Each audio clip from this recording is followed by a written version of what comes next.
أعوذ بالله من الشيطان الرجيم بسم الله الرحمن الرحيم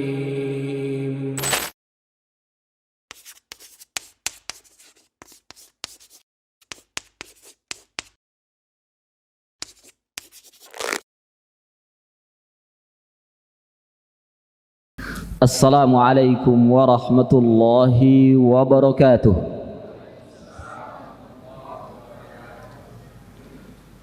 Alhamdulillah, ashhadu an la ilaha illallah wahdahu la syarika lah, wa ashhadu anna Muhammadan abduhu wa rasuluhu la nabiyya ba'dah. Allahumma salli wa sallim wa barik ala nabiyyina Muhammad wa ala alihi wa ashabihi ajma'in, amma ba'd. Ikhwani wa akhawati fillah, a'azzani Allah wa iyyakum.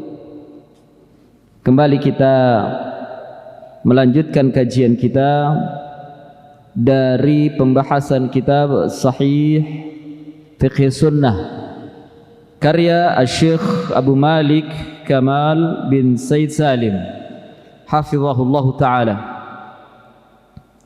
Dan terakhir kita berbicara tentang masalah ta'ziyah, dan disebutkan oleh Syekh, yakni musannif kitab ini, tentang sina'atut ta'ami li ahli al-mayyit. Sina'atut ta'ami li ahli al-mayyit, membuat makanan untuk keluarga mayit. Membuat makanan untuk keluarga mayit. Hukumnya sunnah. Hukumnya sunnah. Bukan ahli mayitnya ya, tapi orang yang bukan ahli mayit, tetangganya atau mungkin yang tidak ada hubungannya dengan ahli mayit, ya, tetangganya atau siapapun, ya, ini sunnah. Tapi kalau ahli mayitnya, la yajuz, haram. Ahli mayitnya la yajuz. Naam, dikatakan oleh Syekh Abu Malik di sini, as-sunnatu ay yasna'a aqriba'il mayyiti wa jiranihi at-ta'ama li ahlil mayyit. Yang sunnah, keluarga terdekat dari mayit membuatkan makanan, dan juga tetangga-tetangganya untuk keluarga mayit. Jadi keluarga terdekat mungkin di sini bisa sepupu, ya, paman, atau siapapun, bukan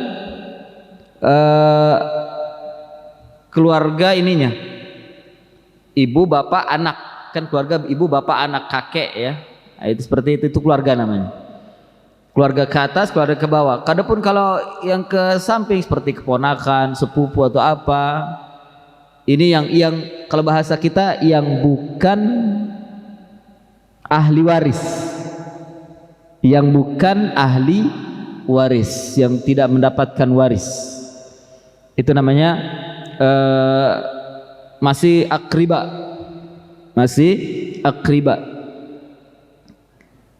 iya. Wajiranuhu, dan juga tetangga-tetangganya. Jadi boleh membuatkan makanan untuk keluarga mayit. Wa qad warada an Abdullah bin Ja'far qala qala Rasulullah sallallahu alaihi wasallam isna'u li ali Ja'far ta'aman fa innahu qad atahum amra yushghiluhum Rasulullah bersabda, buatkanlah oleh kalian untuk keluarga Ja'far makanan, karena sesungguhnya telah datang kepada mereka perkara yang menyibukkan mereka, yakni karena tertimpa musibah. Orang terkena musibah itu sibuk, ya, terkena musibah itu sibuk, utamanya hatinya sibuk dengan kesedihan, terpukul hatinya, ya, terpukul hatinya. Hanya saja dikatakan oleh Syekh Abu Malik di sini, wa fihi dha'f, dalam hadis ini ada kedhaifan, yakni maksudnya dari sisi sanadnya dhaif, makanya di catatan kaki di sini dikatakan isnaduhu dhaifun akhrajahu Ibnu Majah wa Ahmad, dikeluarkan oleh Ibnu Majah dan Ahmad. Namun beliau membawakan qarinah, yakni pendamping, pendukung. Lakinnahu yata'ayyadu bihadits Aisyah annaha kanat idza matal mayyitu min ahliha umirat bi burmatin min talbinah. Akan tetapi dikuatkan dengan hadis Aisyah bahwasannya beliau konon apabila meninggal seorang mayit, matal mayit min ahliha, dari keluarganya, ya, dari keluarganya, yakni dari dari keponakannya atau dari keponakan Abu Bakar atau siapapun dari keluarganya, umirat bi burmatin min talbinah. Ia diperintahkan atau memerintahkan, memerintahkan bi burmah min talbinah. Burmah ini kayak semacam makanan, ya, makanan dari talbinah. Talbinah ini kayak semacam tepung, makanan gandum. Talbinah itu halus, ya, bisa seperti bubur, juga dibikin bubur. Di sini dikatakan talbinah itu adalah ta'amun yuttakhadhu min daqiqin wa rubama ju'ila fiha asal, makanan yang dibuat dari daqiq. Daqiq itu tepung, ya, kayak semacam tepung. Warubbama, dan terkadang ju'ila fiha asal, dimasukkan atau dicampur ke dalamnya itu madu, tepung campur madu, diaduk sedemikian rupa kemudian menjadi makanan, ya. Fa tubikhat thumma suni'a tharid, kemudian dimasak lalu dibuatkan tharid. Tharid ini kayak semacam bubur. Fasabbat at-talbinatu 'alaiha, lalu bubur ini dituangkan ke dalamnya talbinah, ya, dituangkan ke dalamnya talbinah. Thumma qalat qulna minha, kemudian beliau berkata, yakni Aisyah berkata, makanlah, ya, makanlah dari talbinah ini. Fa inni sami'tu Rasulullah sallallahu alaihi wasallam yaqul at-talbinatu mujimmatu li fuadil maridi wa tadhhabu bi ba'dil hazn. Makanlah talbinah ini karena sesungguhnya aku mendengar Rasulullah sallallahu alaihi wasallam mengatakan atau bersabda, at-talbinah mujimmah. Mujimmah ini ai murihah, membuat hati itu tenang, ya, membuat hati itu tenang. Murihah, mujimmah, li fuadil marid, untuk dada orang yang sakit. Ini membuat hati tenang di dalam hati yang ada di dalam dada bagi orang yang sakit. Wa tadhhabu bi ba'dil hazan, dan akan bisa menghilangkan sebagian dari kesedihan. Ini hadis ini derajatnya sahih, dikeluarkan oleh Imam Al-Bukhari dan Muslim. Satu lagi, kita mendapatkan ilmu tentang talbinah. Ternyata talbinah itu satu makanan yang bisa melapangkan dada dan menghilangkan kesedihan. Jadi ini bukan hanya terbatas dari musibah meninggal dunia saja ya. Antum terkena musibah apapun yang menyebabkan kesedihan, bisa mengkonsumsi talbinah. Tentunya dengan apa namanya dibuat sedemikian rupa ya menjadi makanan, bukan talbinah langsung ditenggak telan begitu, tidak mentah-mentah begitu, enggak ya, dibuat makanan kemudian dicampur dengan makanan yang lain dan dimakan. Talbinah. Di talbinah itu ada yang pernah lihat talbinah? Iya, gimana Pak? Gandum ya? Gandum. Oh, iya. Untuk penyakit mah? Sebenarnya itu bisa untuk bukan hanya mah saja gitu kan. Kalau kita melihat hadis ini, bahkan bisa mempengaruhi mental. Ya, mempengaruhi mental. Mempengaruhi emosi. Artinya bisa menenangkan. Ya, bisa menenangkan emosi sedih, emosi marah. Makan talbinah tenang, dada lapang. Ya, dada lapang. Ini talbinah. Dan ini sangat bagus sekali. Ya, sangat bagus sekali. Ada yang dijual di ini? Ada yang jual ya talbinah ya? Tapi udah jadi.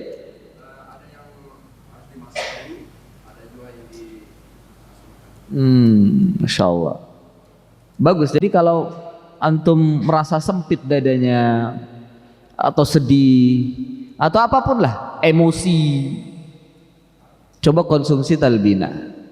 Dada menjadi hati menjadi tenang, dada lapang. Ya, bisa meredakan.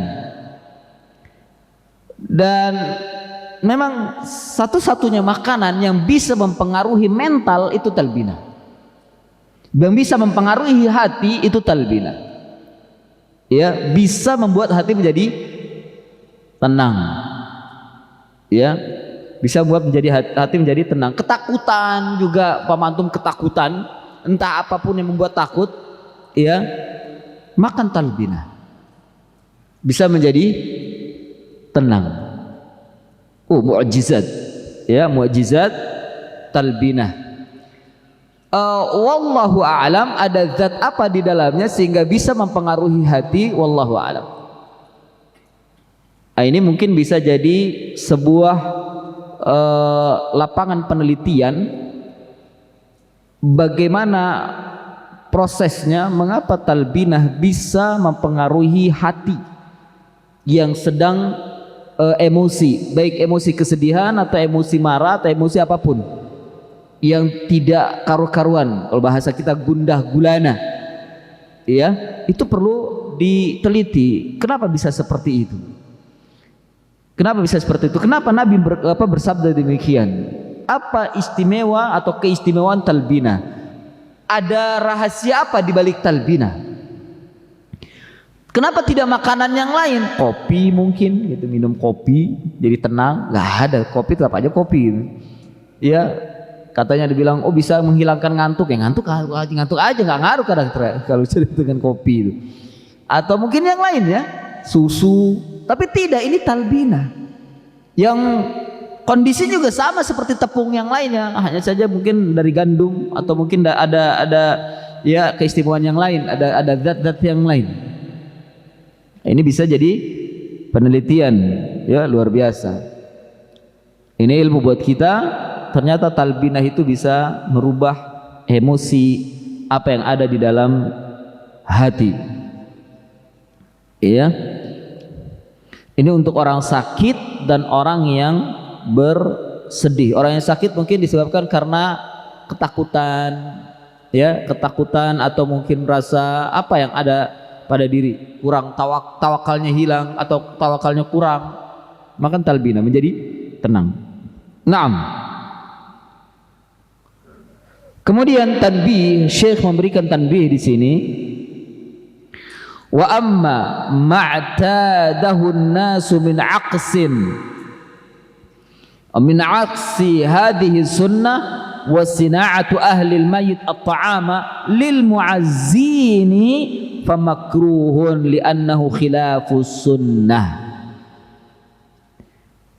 Adapun orang yang menyengaja dari kebalikan ini, ya, mereka membuatkan makanan atau memerintahkan kepada ahli mayit untuk membuatkan makanan yang diberikan kepada orang-orang yang bertakziah.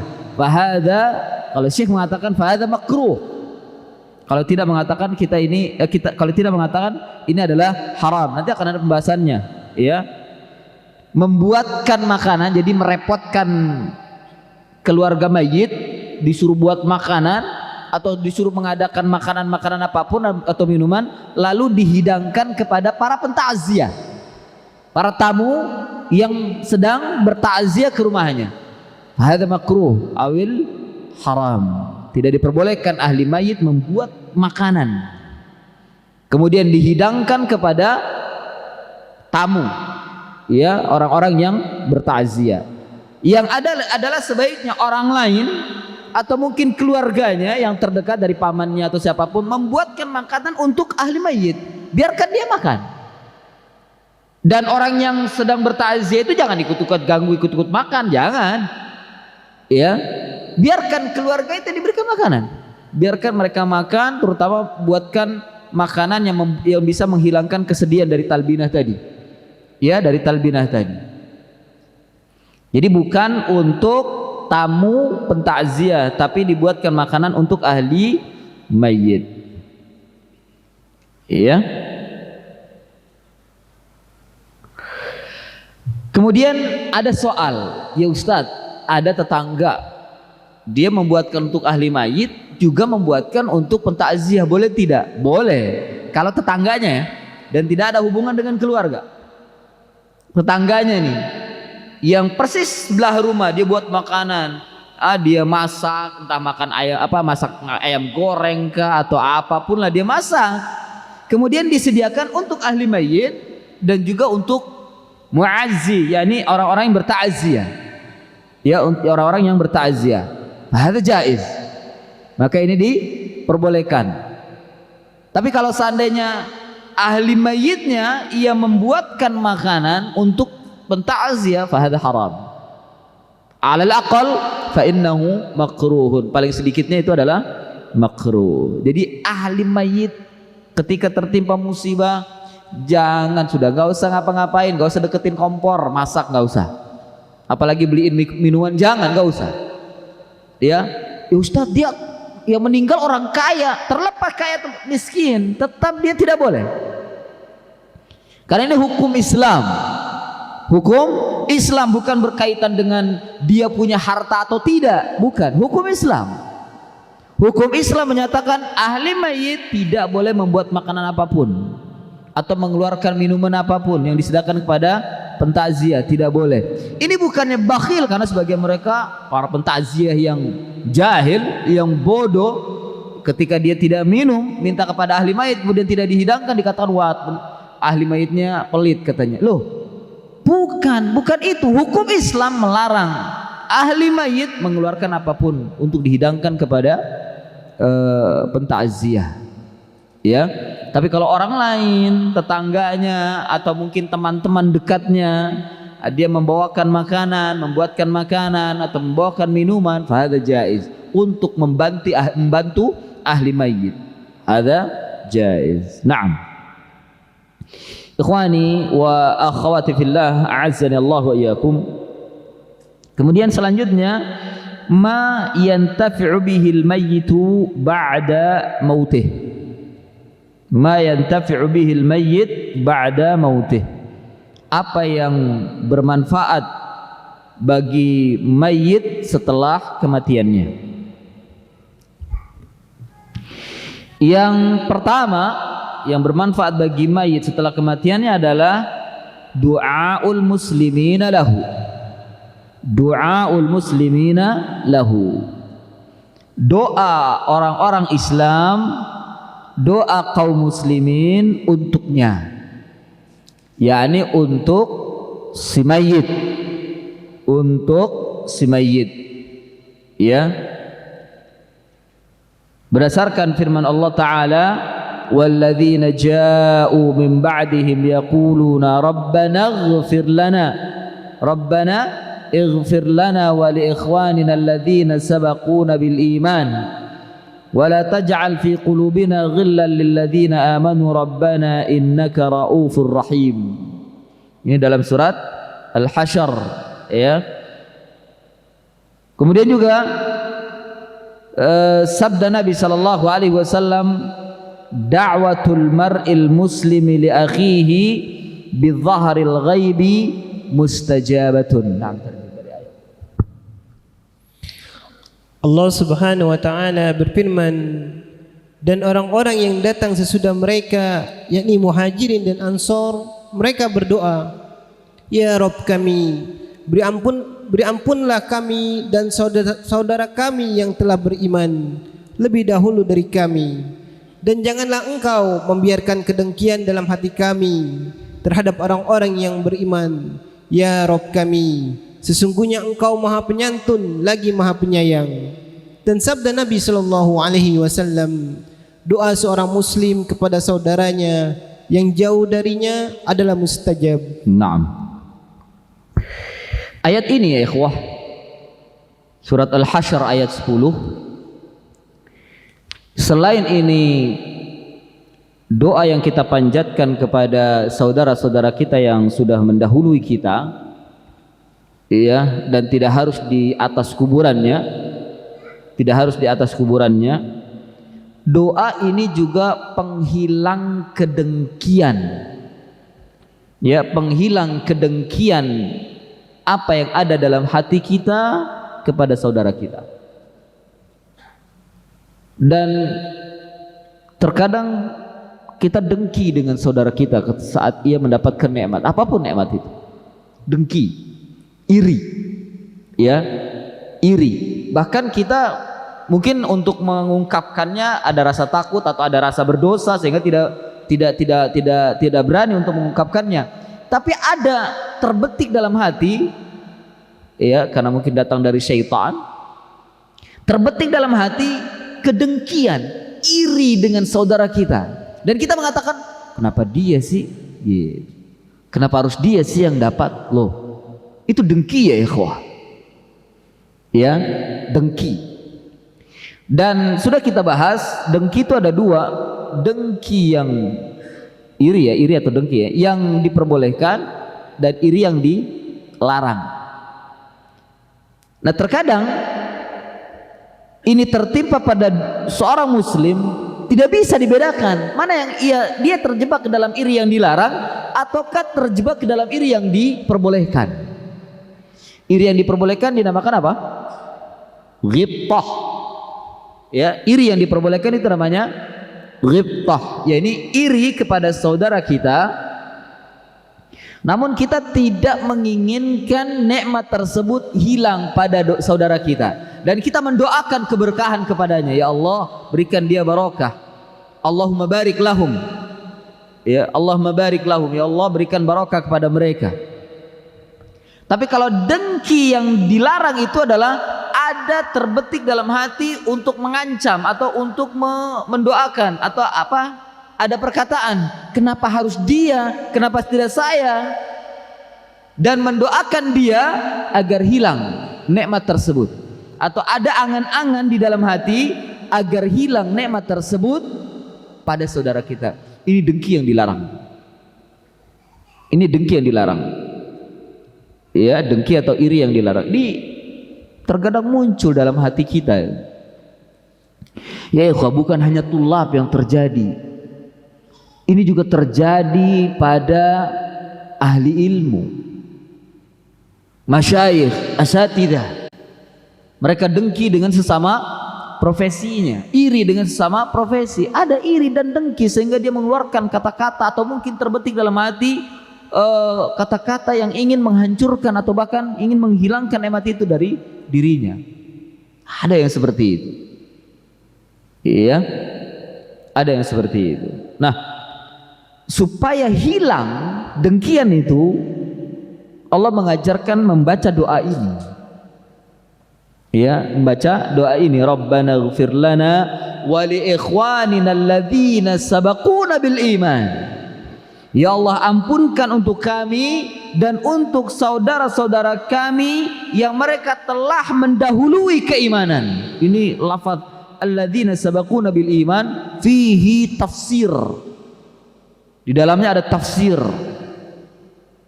Ya. Orang-orang yang mendahului keimanan ada beberapa tafsir. Yang pertama, mendahului dalam ilmu. Artinya mendahului ilmu, yakni ia mendapatkan ilmu lebih banyak. Ia diberikan kesempatan oleh Allah untuk menimba ilmu yang banyak, apalagi di negeri orang. Kemudian datang ia membawa ilmu yang banyak. Sabaquna bil iman. Karena di antara makna iman adalah ilmu. Makna iman adalah ilmu. Siapa yang berikan tafsir makna iman adalah ilmu? Ada yang ingat? Ulama siapa yang menafsirkan al-iman ay al-ilmu? Hah? Lupa. Sudah ada yang belajar kitab Ushul Tsalatsa? Belum. Wah, ini kita bahas nanti ini. Belum. Ushul Tsalatsa. Syekh Muhammad bin Abdul Wahhab bin Sulaiman At-Tamimi rahimahullahu taala dalam kitab Al-Ushul Tsalatsa menafsirkan kalimat iman dengan al-ilmu. Ya, ketika menafsirkan surat Al-'Asr illal ladzina amanu. Ya. Apa yang beliau ambil istinbatnya? Al-ilmu. Ini tafsir yang pertama. Alladzina sabaquna bil iman, yakni alladzina sabaquna bil ilm.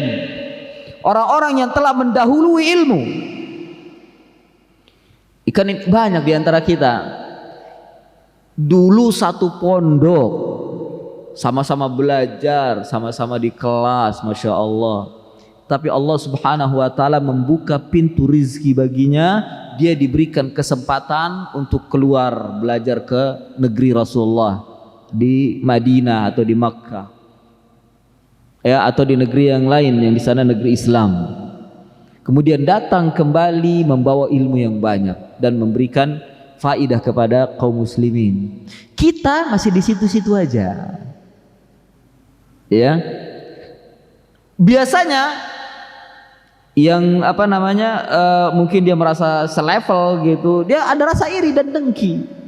Dia kan dulu kan satu kelas sama saya, Masya Allah, ada dengki. Padahal mungkin bisa jadi Allah telah membukakan ilmu baginya, kemudian Allah angkat derajatnya.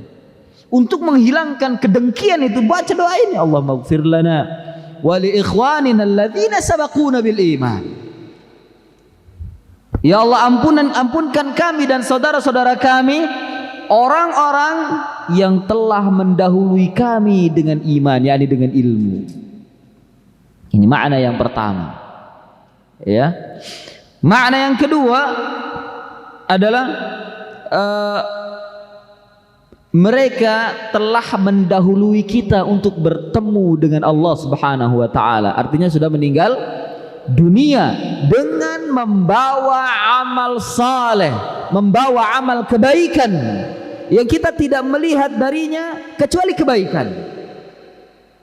Ini yang disebut dengan sabaquna bil iman. Oleh karena itu kita berdoa, Rabbana ighfir lana wa li ikhwanina alladzina sabaquna bil iman, ay sabaquna ila rabb, ya'tuna bi amali salih. Mereka datang mendahului, mereka pergi mendahului kita dengan membawa keimanan saat bertemu dengan Allah Subhanahu wa ta'ala. Ini makna atau tafsir yang kedua. Iya. Dan setelah itu, karena ada keutamaan di sana, wala taj'al fi qulubina ghillan lil ladzina amanu. Ini dia. Ini dan janganlah engkau jadikan pada hati-hati kami ghil. Ghil ini makna al-hasad. Ya, al-hiqd. Ada kedengkian, ada iri dan benci. kepada orang-orang yang beriman tadi, kepada orang-orang yang telah membawa ilmu yang banyak, lalu diberikan faedah itu kepada umat manusia. Atau yang kedua, iri dengan teman-teman kita yang sudah bertemu dengan Allah Subhanahu wa taala dengan membawa keimanan yang baik. Dan kita berharap kepada Allah agar kita meninggal dunia sama seperti mereka, bahkan mungkin bisa jadi lebih baik daripada mereka.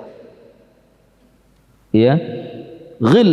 Jadi ghil ini ya kedengkian, iri dan dengki, hasad. Minta untuk dihilangkan, minta kepada Allah agar jangan dijadikan di dalam hati kita, dimasukkan ke dalam hati kita ghillal lilladzina amanu, kedengkian, iri dan dengki atau hasad kepada orang-orang yang beriman, kepada orang-orang yang berilmu, atau ilmunya sudah mendahului kita, jauh di atas kita. Dan juga bahkan mungkin ada dia mungkin junior kita, jauh umurnya dengan kita umpama, tapi Allah buka ilmunya, Allah buka ilmu kepadanya, ya masih muda tapi ilmunya tinggi. Itu yang disebut dengan yang disebut dengan sabaquna bil iman. Ya, sabaquna bil iman. Wala tajal fi qulubina ghillan lil ladzina amanu rabbana innaka raufur rahim. Ya, jadi ini doa untuk menghilangkan kedengkian, menghilangkan iri dan dengki terhadap orang-orang yang telah mendahului kita, termasuk kepada yang sudah meninggal dunia. Kemudian waqala Nabi sallallahu alaihi wasallam da'watul mar'il muslim li akhihi, doa seorang muslim kepada saudaranya bi dhahril ghaib. Yang dimaksud bi dhahril ghaib ini seorang muslim tersebut tidak ada di hadapan kita, ya, kita tidak berada di tengah-tengah mereka. Artinya dia sudah tidak ada, atau dia tidak ada di sekitar kita. Bi dhahril ghaib ini ada dua makna. Imma saudara kita yang kita doakan itu sudah meninggal dunia sehingga dia tidak ada lagi di tengah-tengah kita. Yang kedua, dia tidak hadir bersama kita sementara berada di tempat yang lain, tapi belum meninggal. Dia berada di tempat yang lain, belum meninggal, cuman dia tidak bersama dengan kita pada hari ini. Itu namanya dhahril ghaib. Itu namanya dhahri al-ghaib, mendoakan saudara kita yang tidak hadir di tengah-tengah kita, ya. Maka kata Nabi, doa seorang muslim kepada saudaranya yang tidak hadir di tengah-tengahnya mustajabah, itu diijabah oleh Allah Subhanahu wa taala. Ya, itu diijabah oleh Allah Subhanahu wa taala. Dan ini masuk kepada orang-orang yang sudah meninggal dunia. Naam.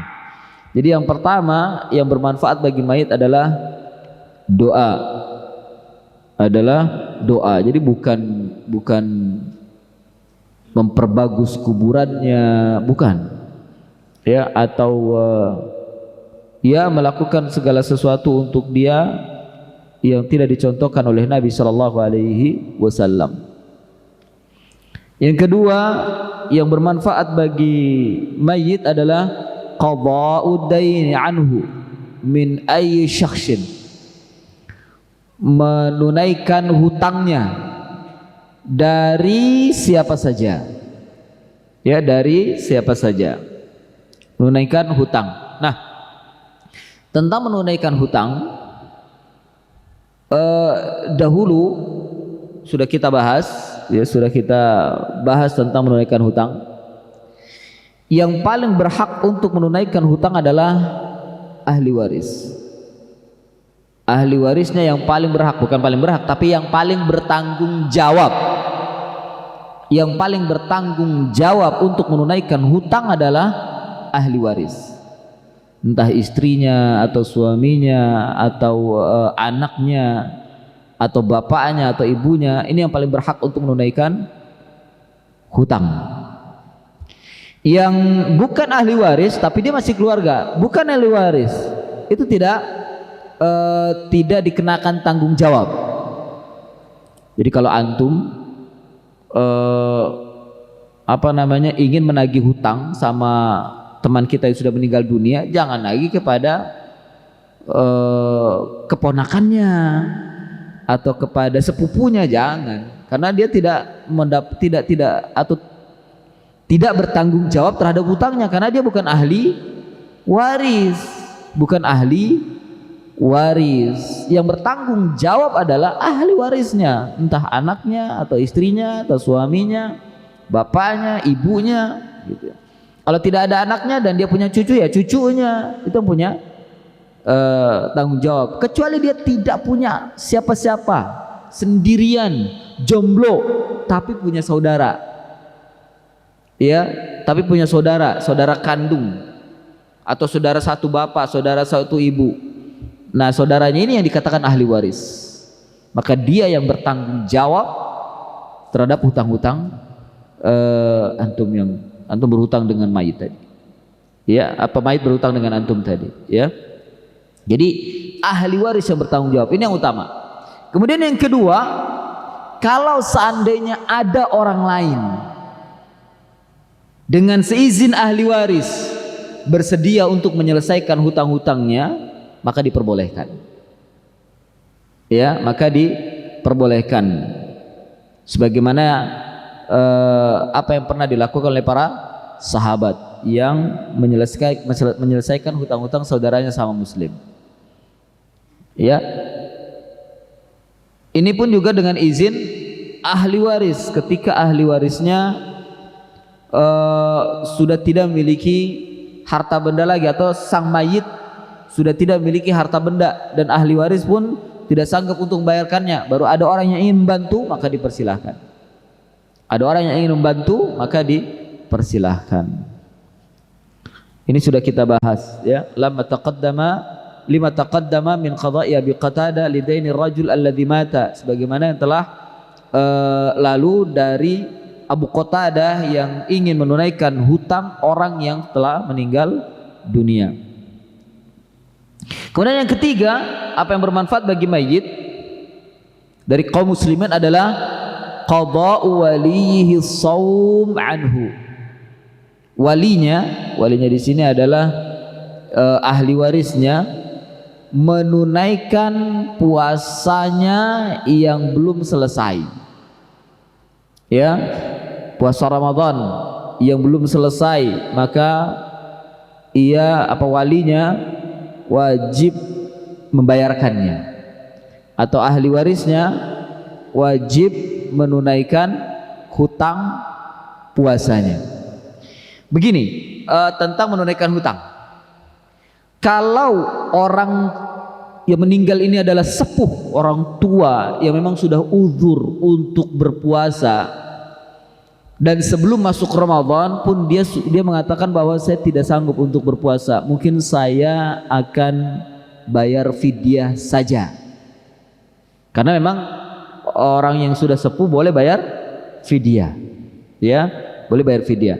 Ketika melalui bulan Ramadan, ternyata qaddarallahu wa masya'a fa'ala, Allah panggil meninggal dunia, belum selesai bulan Ramadan, maka ahli warisnya, keluarganya menunaikan semua hutang puasanya. Loh, ditunaikan dengan apa? Dengan puasa atau dengan fidyah?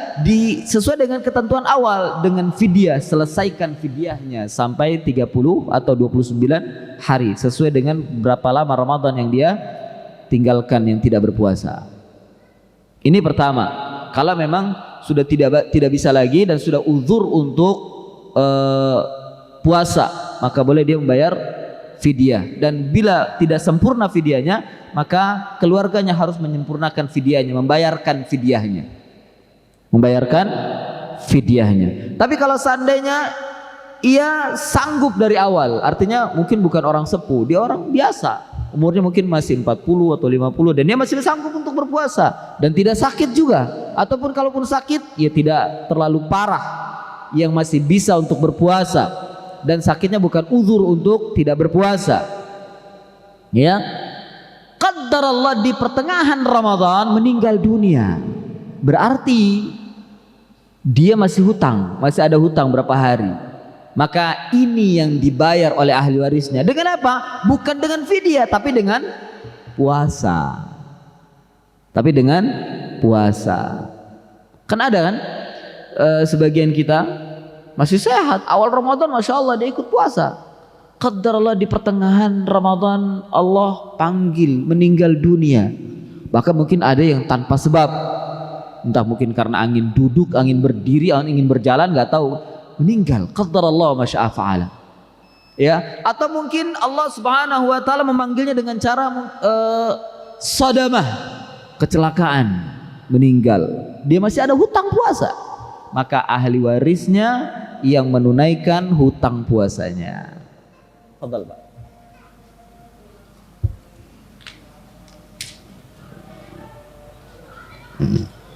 Naam. Li hadithi Aisyah radhiyallahu anha anna Rasulullah sallallahu alaihi wasallam qala man mata wa alaihi shaumu fasama anhu waliyuhu. Berdasarkan hadis Aisyah radhiyallahu anha bahwasannya Rasulullah sallallahu alaihi wasallam bersabda, siapa saja yang meninggal dunia sedangkan ia memiliki hutang puasa wa alaihi shaum, masih berada di atas hutang puasa, fasama anhu waliyuhu, maka walinya memuasakannya. Walinya memuasakannya. Wa hadza 'amun fi qada'i Ramadan wa qada'i siyamin nadar. Dan ini umum dalam menunaikan puasa Ramadan atau puasa nadar. Ya, wa hadza ashahhu aqwalil ulama kama sayati tahriruhu fi shiyam insyaallah. Dan ini yang paling sahih dari perkataan ulama sebagaimana yang akan datang penjelasannya di dalam kitab As-Siyam insyaallah. Ini yang ketiga, menaikkan puasa hutang. Kemudian yang keempat yang bermanfaat bagi mayit setelah kematiannya, qada'un nadar anhu sauman kana au ghairah. Menunaikan nazar. Ya, menunaikan nazar darinya ketika puasa atau yang lainnya. Puasanya nazar, nazarnya berpuasa atau yang lainnya. Ya tentunya tentang nazar ini ada orang yang diinformasikan tentang nazarnya itu.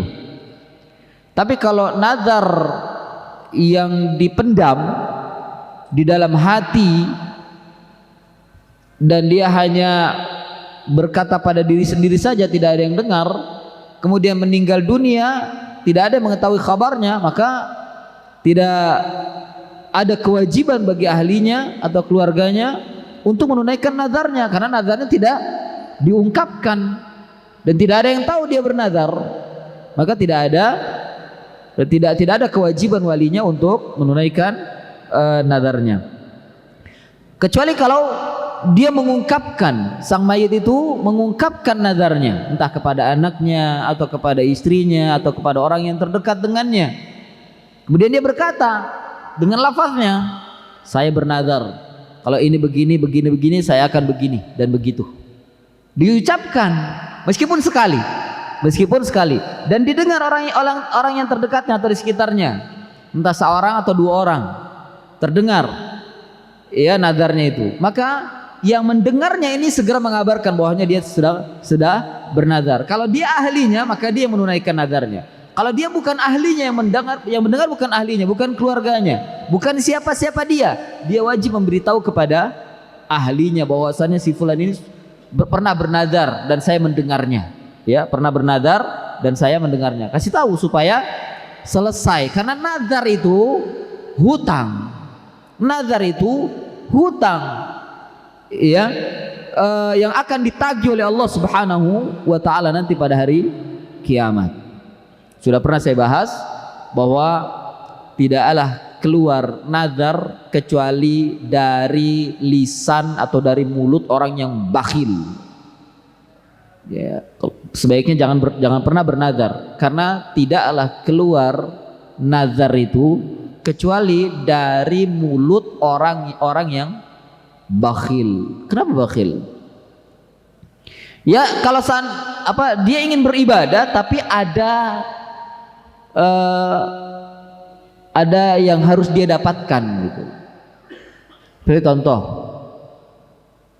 ya Allah, kalau ibu saya sembuh, saya akan menyumbang panti asuhan. Ketika ibunya nggak sembuh malah meninggal, nggak jadi nyumbang kan? Bakhil ini, nggak jadi nyumbang. Dia akan nyumbang kalau ibunya sembuh.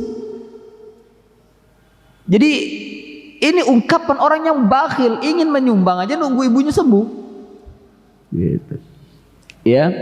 Atau mungkin yang lain, ibadah yang lain. Ya Allah, saya akan berpuasa 3 hari kalau begini dan begini. Kalau perusahaan saya tembus proyek, saya akan puasa, atau saya akan menyumbang ini, menyumbang itu, masya Allah.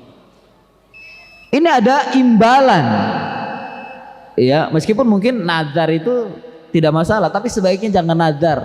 Tidaklah keluar nazar kecuali dari mulut orang yang bakhil, ya, dari orang yang bakhil. Sebaiknya jangan nazar. Sudah itu menjadi hutang, harus ditunaikan, ya, sesuatu yang tidak wajib menjadi wajib bagi dirinya, dan bila tidak ditunaikan ia berdosa dan seterusnya. Jadi nazar itu banyak sekali kerugiannya atau mudaratnya, ya, kemudaratnya. Jadi kalau antum punya target, sudahlah, nggak usah nazar, tapi usaha saja, berusaha bagaimana mencapai target, nggak usah nazar, karena khawatir nazar itu akan terabaikan jika tidak mendapatkan apa yang kita inginkan, ya.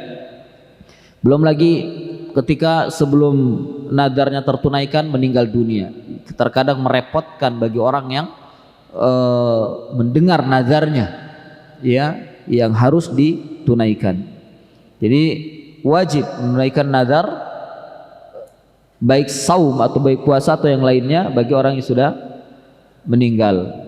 Hal ini berdasarkan riwayat, faqad istafta Sa'ad bin Ubadah Rasulullah sallallahu alaihi wasallam faqala inna ummi matat wa 'alaiha nadharun faqala aqdihi anha. Abu Qatadah Sa'ad bin Ubadah meminta fatwa kepada Rasulullah sallallahu alaihi wasallam. Ia berkata, sesungguhnya ibuku meninggal dunia dan dia punya nazar. Maka Nabi bersabda, aqdihi anha, tunaikanlah nazar itu untuk dirinya. yakni wajib anaknya menunaikan nazarnya. Hanya saja memang ada pembicaraan nazar yang seperti apa yang harus ditunaikan. Ya, pada asalnya tidak bertentangan dengan syariat. Nazar-nazar yang tidak bertentangan dengan syariat. Ikhwani fillah, a'azzani Allah wa iyyakum. Yang kelima, sedikit lagi, yang kelima, ma yaf'aluhu al-waladu salihu min al-a'mali salihah. Yang bermanfaat bagi mayit setelah matinya adalah apa yang dilakukan oleh anak yang saleh dari amal saleh. Ya, anak yang saleh dari amal saleh. Allah berfirman, wa anna laisa lil insani illa ma sa'a. Dan tidaklah bagi manusia, ya, kecuali apa yang ia usaha. Tidak ada bagi manusia kecuali apa yang dia telah usahakan. Wa qala Nabi sallallahu alaihi wasallam, inna atyaba ma akala rajulu min kasbihi wa inna waladahu min kasbihi. Bersabda Nabi sallallahu alaihi wasallam, sesungguhnya sebaik-baiknya apa yang dimakan oleh seseorang adalah dari hasil usahanya sendiri. Dan sungguh anak itu atau anaknya itu adalah min kasbihi, dari hasil usahanya sendiri. Ya, dalam riwayat yang lain Nabi bersabda, al waladu min kasbikum. Anak itu adalah hasil usaha kalian sendiri. Artinya apa yang dihasilkan dari anak, orang tua pun bisa dan boleh menikmatinya. Nah, anak yang soleh, dia beramal soleh dalam kehidupannya, sementara orang tuanya sudah meninggal dan dia beramal soleh disebabkan karena didikan dari orang tuanya, maka orang tuanya terus menerus mendapatkan ganjaran dan pahala dari amal soleh yang dilakukan oleh anaknya. Ya, apa dari amal soleh yang dilakukan anaknya. Nah, ini keutamaan dari orang tua yang memiliki anak yang soleh, itu keutamaannya. Saya tidak bisa panjang kalam tentang masalah ini karena waktu tinggal sedikit. Kemudian yang keenam, ma yukhallifu min athari salihah wa sadaqati jariyah. Apa yang ditinggalkan? Yang keenam itu apa yang ditinggalkan dari athar. Athar itu peninggalan atau warisan, ya, jejak yang baik. Wa sadaqat jariyah, dan sedekah jariyah. Ini ma'ruf bagi kita hadisnya. Idza matal insanu inqata 'amaluhu illa min thalath illa min sadaqatin jariyah wa ilmin yuntafa'u bih wal waladun salih yad'u lahu.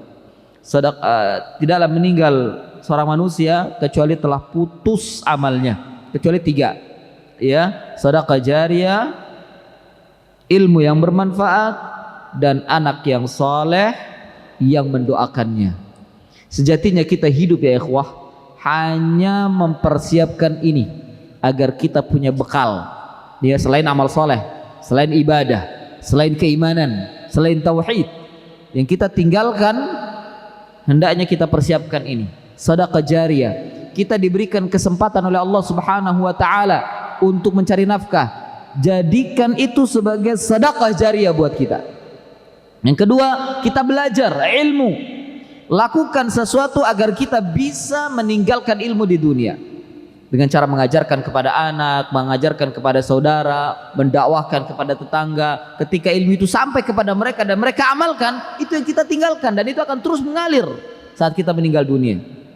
Dan yang terakhir, kita persiapkan anak kita menjadi anak yang saleh agar senantiasa mereka mendoakan kita saat kita meninggal dunia. Ini yang kita tinggalkan. Tidak ada lagi yang kita persiapkan kecuali 3 ini. Ya, tidak ada yang kita persiapkan kecuali 3 ini selain amal ibadah. Ya, demikian yang bisa disampaikan, mudah-mudahan ada manfaatnya. Wassallallahu ala nabiyyina Muhammadin wa ala alihi wa sahbihi wa barik wasallam. Subhanaka Allahumma wa bihamdika asyhadu an la ilaha illa anta astaghfiruka wa atubu ilaik. Wa akhiru da'wana anil hamdulillahi rabbil alamin. Wassalamu alaikum warahmatullahi wabarakatuh.